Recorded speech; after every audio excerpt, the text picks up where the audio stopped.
সহবাস করার সঠিক সময় কোনটি এটি আপনার সহবাসের লক্ষ্য উদ্দেশ্যের সঙ্গে কিন্তু সম্পৃক্ত।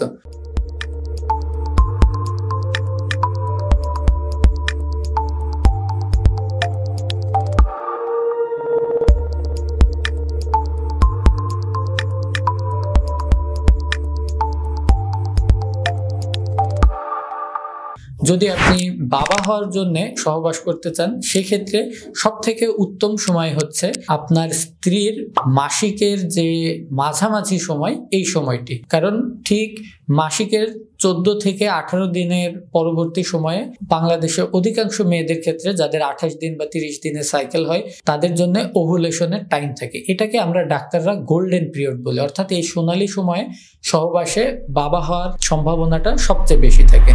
এই সময়ে চেষ্টা করবেন অন্ততপক্ষে একদিন অন্তর অন্তর সহবাস করার এবং অন্ততপক্ষে সপ্তাহে কম করে হলেও 2 বার সহবাস করার।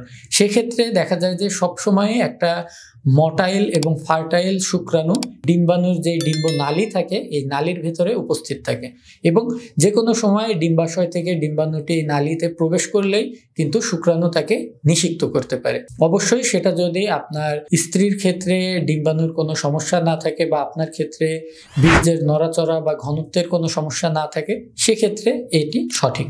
আর যদি এমনি বাচ্চা কাচ্চা নেয়া ছাড়া আমরা সহবাসের কথা চিন্তা করি সেক্ষেত্রে কিন্তু খালি পেটের যে সময়টা থাকে, পেটে ক্ষুধা থাকে, এই সময় কিন্তু আমাদের যৌন হরমোনের পরিমাণটা রক্তে ক্রমশ বৃদ্ধি পেতে থাকে।